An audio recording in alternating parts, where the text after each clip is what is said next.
Hello and welcome to this super quick, super short little GORECAST episode. Get used to kind of seeing them. They're going to be a little more frequent than ordinary. We'll fill you in a little bit more of that at a later date. So, I Bleed Indie, we were doing a Friday the 13th style big super episode because it's our 13th episode of the GORECAST airing Monday the 13th. And as part of it, we asked I Bleed Indie for a couple of cool slasher flicks to have in the episode, and obviously we couldn't fit them all in the episode because they gave us a plethora of them, so we decided to cover one singularly on their own, which is called Camp Nowhere. So Camp Nowhere, Welcome to Lake Nowhere.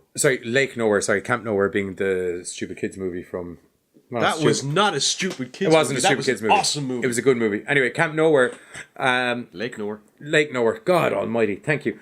Lake Nowhere, kind of set kind of like back in the 80s, grindhousey kind of style, you know. The entire notion is that you're sitting now watching this thing that's supposed to be on a VHS tape from like the 70s that was maybe buried under a pile of crap and now has been found. Bad audio, got the dodgy adverts and stuff before them. I don't think it's supposed to be a VHS tape, but I do think it's supposed to be like in a cinema, hence all the adverts. No, it's VHS. I know that sound.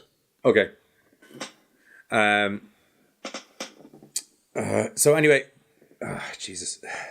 Once you get past all the bad adverts and stuff like that, you are treated with a feature presentation wherein once again you have a bunch of kids decide to go up to a cabin by a lake. Why? Because kids love to do this. Now, here's the thing: the film they love getting high by the water.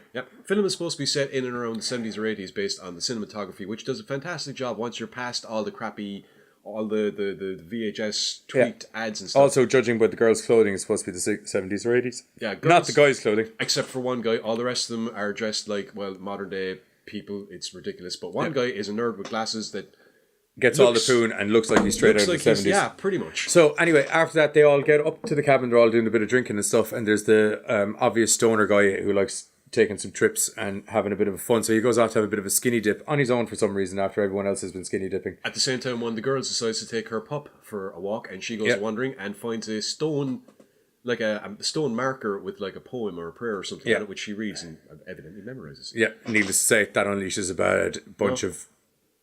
Doesn't. No, it doesn't. Doesn't unleash anything. When your man goes skinny dipping, we are shown somebody in a mask watching him the whole time, like this forest. You also see him getting pulled underwater, kind of. Yeah, that happens too. Yeah. His friends hear him screaming, think, "Wow, that water must be cold." Yeah, that water must be cold. Jump on several hours later with absolutely no regard for their friend who's still yet to return. And their friend rocks on up to the door, balls naked, frozen blue with hypothermia. Fair dues to him for getting the screaming something about the hands were grabbing me, something like that. He definitely was. Fair dues to him for getting him to look all blue and stuff. That was pretty well done. Yeah, it was very well done. Well done to the makeup department. So anyway, they try to warm up, put him in a blanket, all that kind of thing. He starts snoring. They decide he's going to sleep off whatever mad hap drugs he's taking.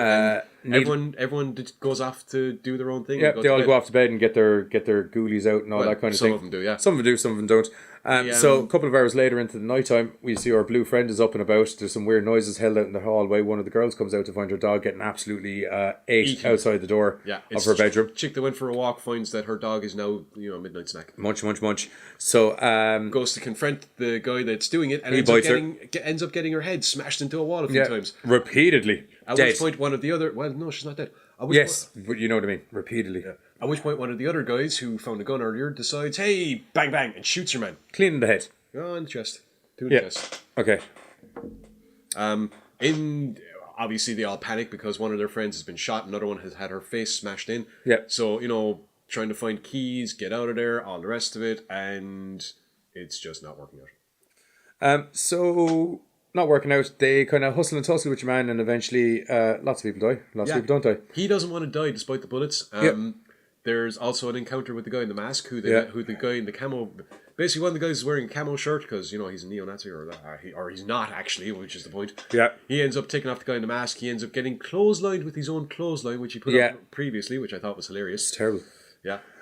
Long and the short of it is, basically, they all get absolutely butcherized and dragged down to a beach where they're paraded out like some sort of sacrifice. Yeah, coins are placed in the eyes. Hands start coming out of the water. The guy in the mask starts bringing them into the water, and hands come up and take them down. And then one of the girls just wakes up from the dead. And the girl who had her face smashed in wakes up and looks at him and recites the prayer that she found on the stone tablet. And then in a pure, almost infantile, fuck's sake kind of way, the guy in the mask just hops his blade into the ground and... turns around and marches his ass into the water. Yeah, just drowns himself kind of, or goes back to from whence he came. And There's that's no the end of the explanation movie. at all. Zero explanation. And on that, we're going to leave you with no explanation. Bit of deductive reasoning would figure it out if you pay attention. You're able to read between the lines. Probably I won't. know what you were doing. Yeah, and on that note, Gorecast out. Hooah.